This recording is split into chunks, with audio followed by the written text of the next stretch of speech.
Molly collapsed. Really? Is she okay? I don't know. The teacher at school said she just passed out during swim class. My daughter Molly caused hyperventilation during swimming class at school and was taken to the hospital. When I arrived at the hospital, Molly was sleeping peacefully. Seeing her sleeping face, I heaved a sigh of relief. Sarah, how's Molly? Is she okay? My husband John also rushed over after hearing the news. She's just sleeping calmly now. You can relax, the doctor responded, though his expression was somber for some reason. Doctor, please tell me everything. As I pressed the doctor, almost scolding him, he seemed to make up his mind and ask, How is your daughter's relationship with her grandparents? Why do you ask such a question? I am inquiring about how well your daughter gets along with her grandparents, the doctor asked me again. I was at a loss to answer the unexpected question. Hey, doctor, stop insulting my father and mother any further, John said, shaking with anger. John had veins bulging on his forehead, and I could feel his rage. What's wrong with you? I was surprised by my husband's emotional display, as he usually doesn't show his feelings. Then I will tell you. And then, as a mother, I was struck by the devastating truth that came from the doctor's mouth. My name is Sarah Wilson, a 42-year-old office worker. I currently live with my office worker husband, our elementary school-aged daughter, and my in-laws, making it 5 of us in total. We originally lived separately from my in-laws. However, my job paid well, but during busy seasons, I would come home late at night. John, being in a management position, often prioritized work as well. John's parents were very focused on education, so even after joining the company, John was work-oriented, always aiming for greater heights. He was such a workaholic that he would continue working at home after he got home.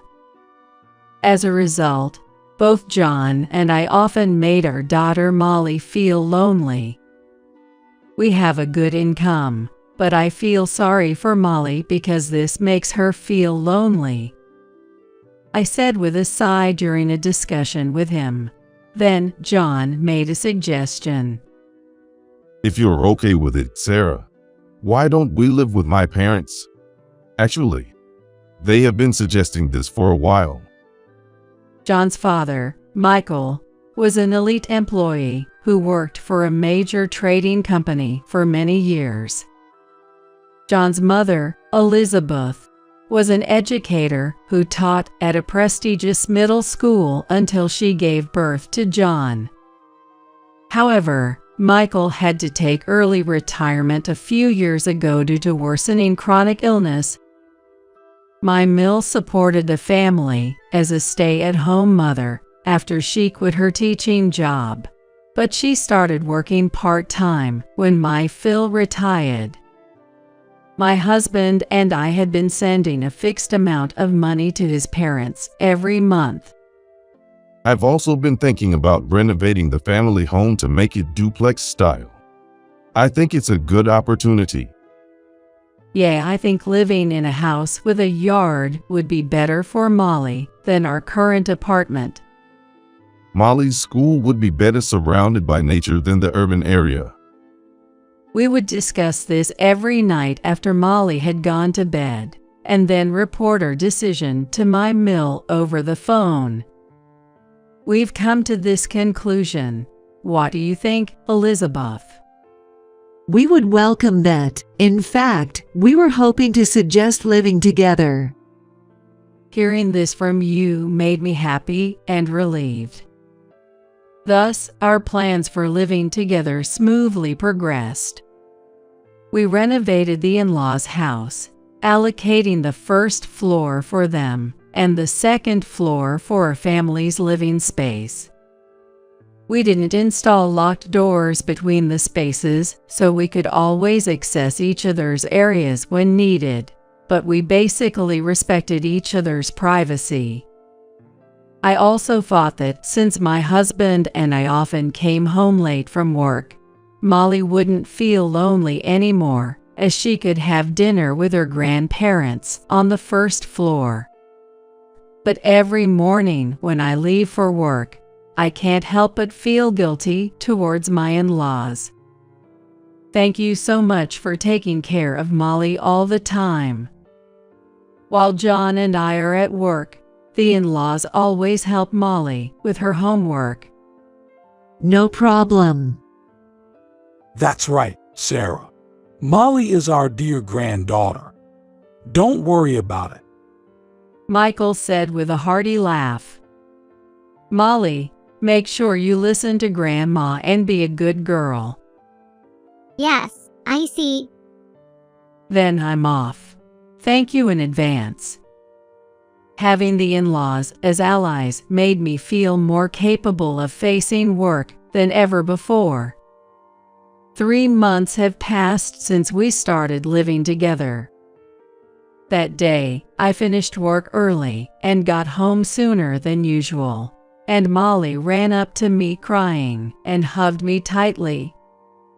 "What's wrong, Molly? Why are you crying?" Molly clung to me and wouldn't look up. Elizabeth followed her and said, "It seems Molly is just so happy to see her mom," as she tried to stroke Molly's head. Molly shook her head vehemently, showing her displeasure. Elizabeth smiled sadly. "Molly, that's not okay. Grandma always helps you with your homework. It's sad for Grandma if you act like this." She's probably just at an age where she wants to be spoiled by her parents, right, Molly? "I am sorry for making you feel bad." It's all right, I don't mind. Elizabeth said, still smiling gently. Molly was doing her best with her studies until just now. She's a smart girl. When Elizabeth tried to pat Molly on the head, Molly fiercely shook her head, showing her refusal. "Molly, Mommy will get angry. Say sorry to Grandma."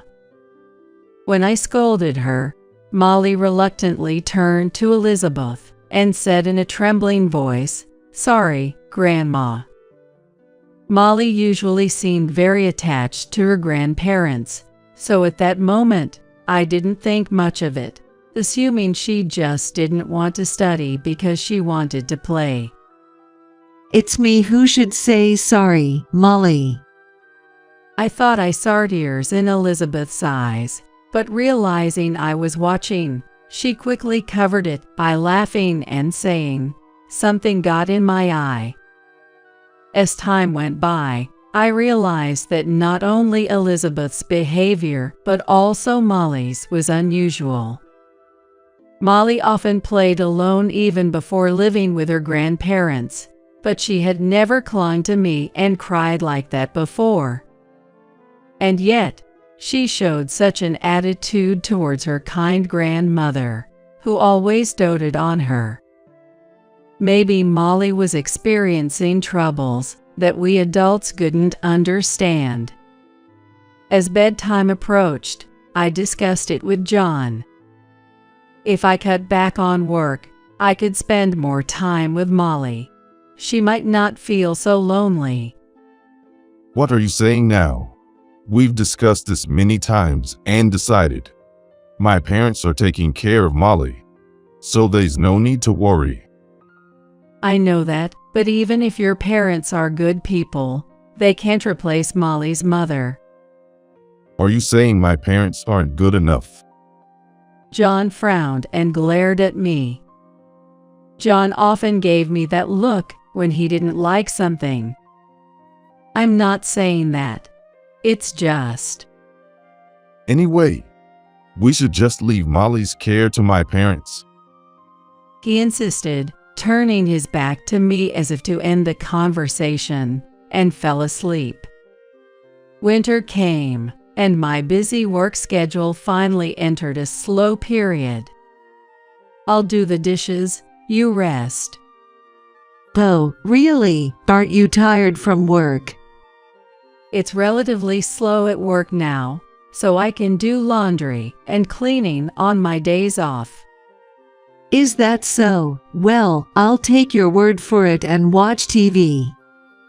I decided to dedicate myself to the household chores, making up for the time I couldn't contribute before. John remained busy with his work as usual. Sarah is really putting in the effort. Well then, leave Molly's shower to me. Are you sure? You must be tired. I responded, thinking he was being considerate due to my bustling around the house. Leave it to me. Parent-child communication is important. After all, He said, puffing out his chest. Molly, go ahead and take a shower with Daddy. I called out to her, and she took John's hand and headed to the bathroom. Imagining the delightful scene of father and daughter together, I couldn't help but smile. However, when Molly came out of the shower, I was startled. Molly, your face is really red, isn't it? Her face seemed unusually flushed. Molly just looked up at John and kept her mouth shut, not saying anything. What's wrong, Molly? Why are you so quiet? maybe she stayed under the shower too long and got overheated. She must be feeling a bit woozy. John responded for her. Are you really okay? I asked her repeatedly, concerned, but each time Molly would glance at John and nod, saying, "Yeah, I'm fine." From that day on, despite being busy with work, John took it upon himself to give Molly her daily shower. However, Molly's face appeared red after each bath. Could Molly be sick? Maybe we should have her seen a doctor. You're overreacting, Molly. You're okay, right? Nothing hurts. Yeah, I'm fine. See, Sarah, you worry too much about Molly. John said, dismissing my concerns with a laugh. At that time, I was still unaware of my daughter's suffering. Time passed, and the following summer arrived. Swimming classes started at Molly's elementary school. Molly had always loved playing in the water since she was young, and she looked forward to the swimming classes every year. That's great, Molly. Your favorite swimming classes start today. Yeah, that's right. Are you sure you remember how to swim after a year? Yeah, probably. For some reason, Molly looked downcast that morning. Even though she had been eagerly anticipating the summer, she didn't smile once that morning. I thought she might be a bit nervous about going back to the pool after a long time, but looking at her face, it seemed more like fear than nervousness. Molly, are you okay? I'm okay, Mom. Don't worry about me. Molly said, forcing a strained smile. Are you sure you're not pushing yourself? If you're feeling unwell, I can call the school and you can stay home. I'm fine, so you go to work, Mom. Okay, Molly. I'm going to work now. Bye. See you later, Mom. Molly smiled and saw me off. But her smile still seemed forced. Molly will be okay. Grandma and Grandpa are there if anything happens. I reassured myself and focused on my work. Returning to the office after lunch break, I received alarming news. Sarah, it's urgent. Your daughter's school called, saying she fainted during swim class and has been taken to the hospital. My colleagues said in a panic. What, Molly? You should go now. I was so upset that I couldn't move for a moment, but my boss urged me to come back to myself, so I picked up a taxi and hurried to the hospital. On the way, I contacted my husband. Molly collapsed. Is it true? Is she okay? I don't know. The teacher said she just fainted all of a sudden during the swimming lesson. What is the school doing?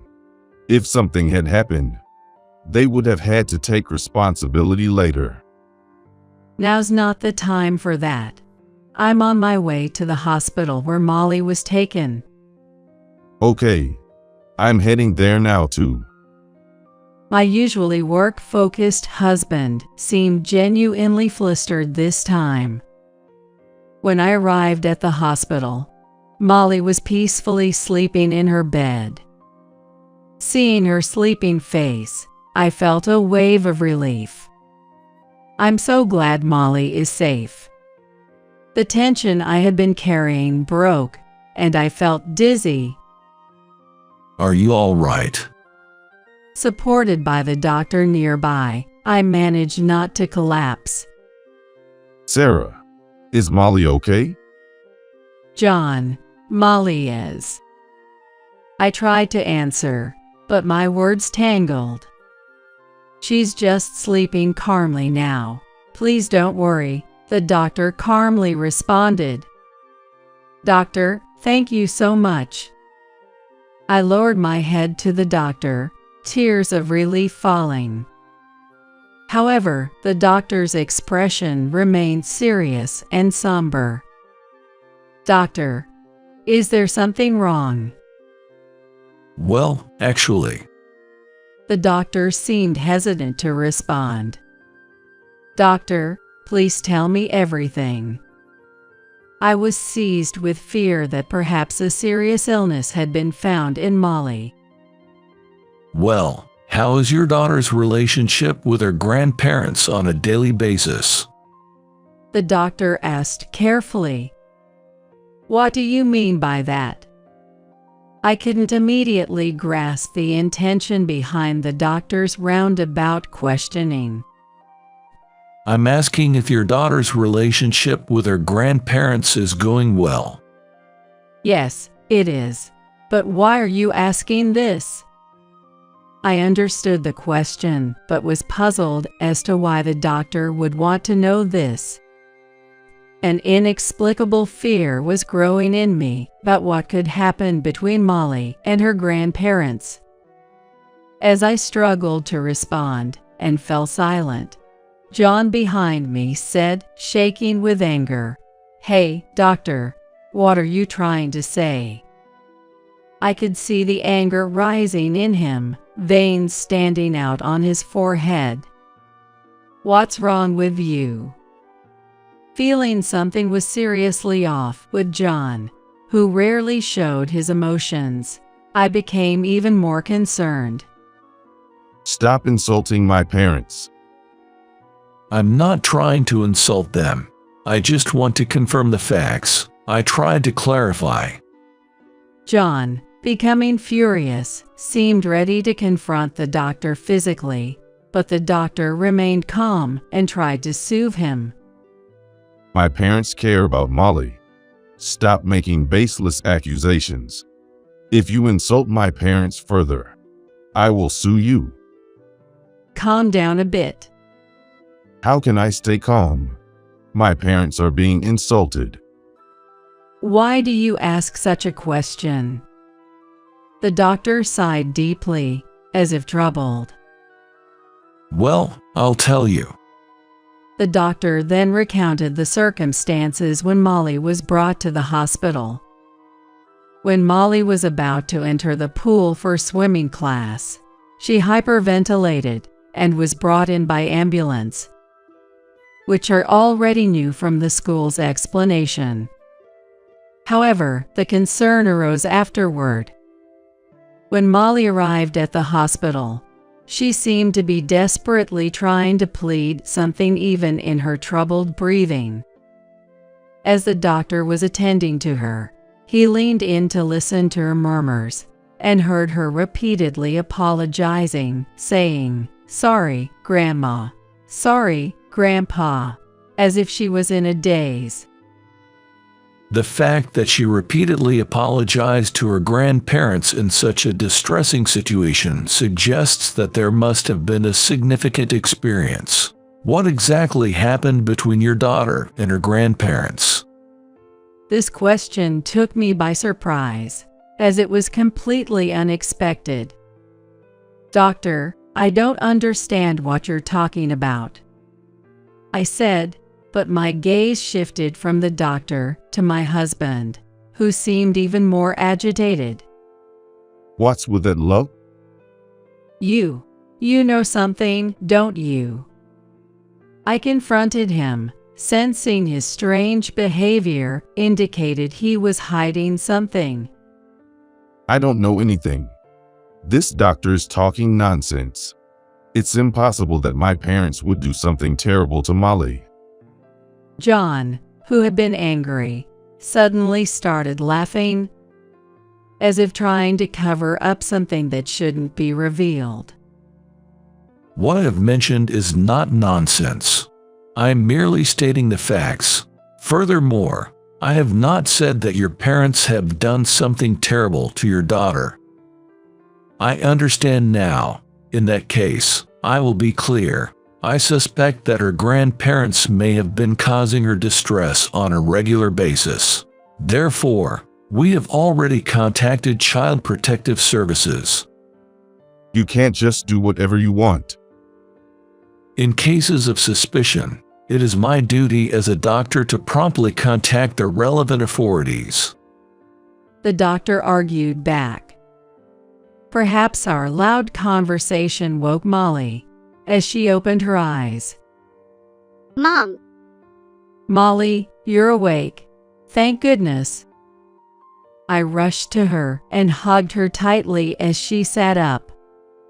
"You can take her home today," the doctor said, to which John responded, "Of course. How can we leave her with such a reckless doctor? Let's go, Molly."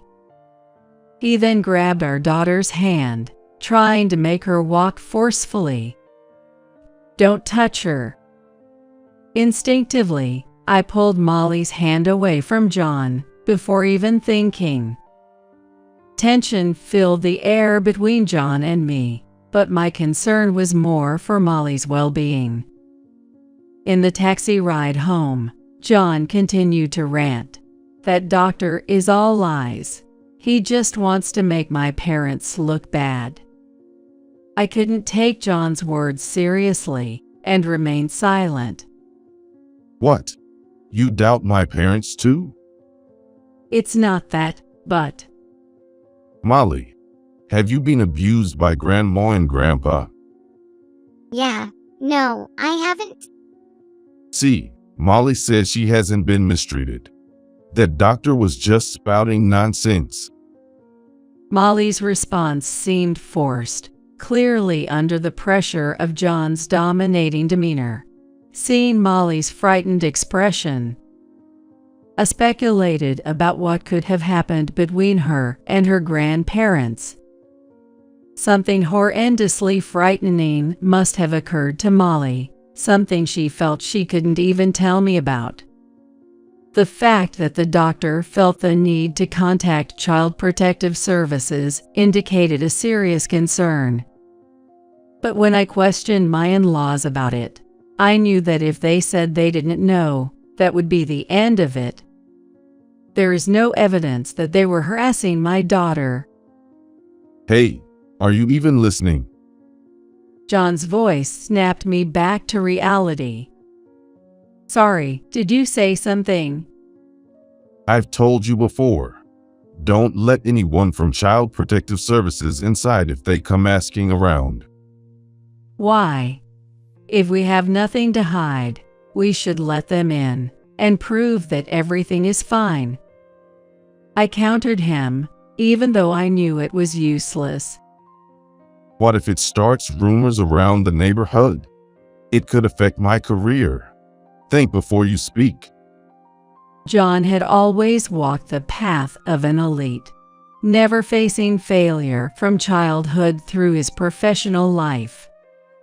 His high pride feared bad reputation more than anything, making me wonder if his pride was more important than our daughter Molly's well-being. Should he protect his pride more than his daughter? As I thought about this, my eyes fell on the taxi's dash cam. That's right, that could be useful. I remembered a crucial fact I hadn't shared with John or the in-laws. The next day, I pretended everything was normal, submitted a leave request at work, and after killing time at a friend's house, I waited for Molly at her school's gate when it was time for her to get out. "Molly, come here." Seeing me, Molly looked surprised but also visibly relieved. Mom, what's happening? "I'll explain later. We're going to take a plane." We then took a bus to the airport and flew to my hometown where my parents lived. From that night into the early morning, John called repeatedly. Feeling frustrated by the repeated calls, I decided to accept the call. What have you done? Where did you take Molly? "She's in a safe place, out of your reach." What? Don't be ridiculous. Just come back and explain everything to me properly? "We're not coming back. An explanation over the phone will suffice." Then at least send Molly back to us. John yelled over the phone. I steadfastly declined. "I refuse." Why? What have we ever done to you? "If you don't remember, let me enlighten you. It's because you and your parents have been making Molly do things she despises every day." The anger I had suppressed in me exploded. I explained the process of getting here to John step by step. On the way back from the hospital, I remembered, while looking at the taxi's dash cam, that I had installed a camera in the living room of the first floor. Unusual occurred. It was set up to monitor the elderly in-laws and Molly, alerting my smartphone immediately if anything unusual occurred. The first floor, where the in-laws lived, allowed Molly free access when John and I were not around. Shortly after we started living as a joint family, Elizabeth began forcing Molly to wash dishes and do cleaning tasks. Initially, I thought it was just Elizabeth's way of teaching her granddaughter household chores, but Elizabeth never instructed her. She just watched Molly with Michael. Molly complied without complaints, completing the tasks as told. However, when Molly was about to go back upstairs after finishing, Elizabeth called her back, saying in a sorrowful voice, "Next, please clean the bathroom. Thank you." But I have homework. I'm sorry, but please do as you're told. If you can't, we can't let you live here. Please do as you're told, for your own good. With that, Elizabeth grabbed Molly's wrist, seemingly trying to force her outside against her will. Do as you're told, Molly. Elizabeth's voice was clear on the surveillance camera, which captured sound well despite slight static. Elizabeth sounded sorrowful even as she commanded. Grandpa, help me. Molly pleaded for help from her grandfather, Michael, who did nothing to reprimand Elizabeth, and merely watched silently.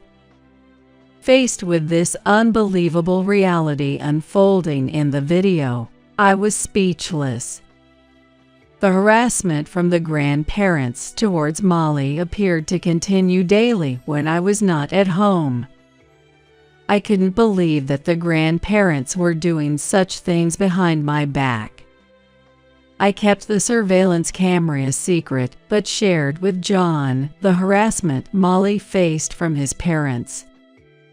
Misinterpreting something, John angrily retorted, "Molly, after all the discipline, she still talked. Wasn't it enough? So you started everything, didn't you?" What are you talking about? I mentioned your parents' actions, but I never said you were involved. You tricked me. That's despicable. Despicable? Who's the one who's been doing terrible things to our elementary school daughter? I remembered the days when John insisted on giving Molly showers. I know what you were doing during Molly's shower. I didn't have solid proof, but decided to confront him. It's education. She didn't want to study anymore, and she seemed satisfied with her A score on the test. So I just thought I'd give her a little re-education. Re-education? How can you even say that? Molly is terrified. I only told Molly she couldn't get out of the shower until she correctly answered my questions. John confessed his mistake. You were mad when the doctor at the hospital asked about Molly's relationship with her grandparents, weren't you? But that wasn't to protect your parents. You were afraid of being caught forcing your unwilling parents to do it. That's also why you refused to let Child Protective Services intervene. The surveillance footage clearly recorded John threatening his parents. The in-laws weren't willingly making Molly do things she disliked. Molly's face was always reddened because John wouldn't let her out of the shower for a long time. The shower experience became traumatic for Molly, turning water into her fear. Then, on the day there was swimming class at school, Molly was traumatized again the moment she tried to enter the pool, triggering a panic attack. It's your fault she can no longer enjoy the pool she loves. So what? You don't understand my feelings. I don't want to know about it. My father was a top executive, and my mother was a renowned educator locally. But I was always scorned if my grades dropped even slightly as a child. I don't want to feel that miserable ever again. That's why I was strict with Molly, to spare her from going through what I did. That's what I believed parental discipline was. With those words, John began to laugh with a sinister tone. I felt victorious inside when my father had to retire due to his chronic illness and came to me for financial help. I turned the tables on them. I told my parents I'd support them financially, but in return, they had to discipline Molly strictly. That was the condition under which I agreed to live with them. I was horrified to find out John's twisted true feelings. I recorded this phone call. And that's not all. The surveillance camera has also recorded how you threatened your parents, both their actions and voices. I will use this evidence to protect her. You are finished. Hey, wait a minute. We can talk this through. John was panicking at the end, but I had nothing more to say and hung up the phone, then blocked his number. I went to the police and child services with footage from the surveillance camera, the recording of the call, and the medical report I got from the hospital. This is terrible. The video and the audio are clear evidence. The responding police officer promised to deal with the incident immediately. Later, I was shocked by the new facts that I learned from Molly. When I asked her why she didn't confide in me sooner, Molly, in tears, said, Because Dad threatened that if I didn't do it right, he would put busy Mom through the same ordeal. I don't want Mom to get hurt. John, her biological father, had been threatening her all this time. And to protect me, she had been keeping her fear and anxiety to herself, even though she was just a child. She was trying to protect me, her mother, even though she should have been the hardest. I hadn't noticed the pain my daughter was going through. Am I even a mother? Ashamed of myself, I hugged my sobbing daughter tightly. I'm sorry, Molly. It was all my fault. It's not your fault, Mom. Because you saved me. Feeling her warmth, I couldn't stop my tears. Of course, I'm on your side, Molly. No matter what happens, I won't leave you alone. I love you so much, and I will always protect you. I vowed in my heart never to let her experience sadness again. Ultimately, the medical report and the recorded phone calls were decisive, and John was arrested for criminal injury. However, the in-laws were granted extenuating circumstances. Some time passed after that incident. The gaunt faces of my in-laws, Michael and Elizabeth, showed up at my parents' house. I'm so sorry, Sarah and Molly. It's too late for us to apologize now, but We are truly sorry. We knew it was wrong, but we just couldn't refuse his demands. We are such terrible grandparents. Please lift your heads, Michael, Elizabeth. From the videos, it's clear you were coerced by John into mistreating Molly. To be honest, I felt like blaming my in-laws. But blaming them wouldn't change anything. Michael apologized deeply, perhaps because he understood my feelings. He had a chronic illness that should have hurt his legs, but he stood upright with his face contorted. Even though we were threatened, the fact that we did something terrible to our dear granddaughter is true. We don't expect forgiveness, but we just wanted to apologize to Sarah and Molly. Maybe, in the end, we just wanted to ease our own feelings. Molly ran over and gently patted the backs of Michael and Elizabeth. Grandpa and Grandma, I'm not mad at you. Thank you for teaching my homework. Molly's words broke them down, and they didn't look up. It seems to say that they have no right to show their faces to their granddaughter. Molly told them they could come to see her any time, but after that, my in-laws never appeared before us again. 5 years have passed since then, and Molly has become a middle school student. Currently, Molly and I now live with my parents. I explained the situation to my company, and they allowed me to switch to primarily remote work. Although the local police are ready to respond if John shows up, I still can't shake off my anxiety. I've attended security seminars and bought security gadgets to strengthen the security at home. I make sure to drop off and pick up Molly from school to protect her. Molly has slowly started to regain her smile. Recently, she began helping my father with the gardening he started as a hobby after retirement. Grandpa, look at this big potato we harvested.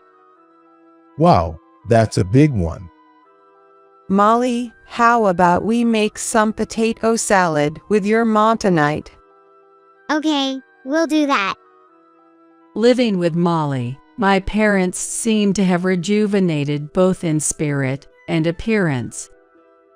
Just as Molly tried to protect me, I want to protect her with all my might from now on. Watching Molly's carefree smile, I felt this more than ever.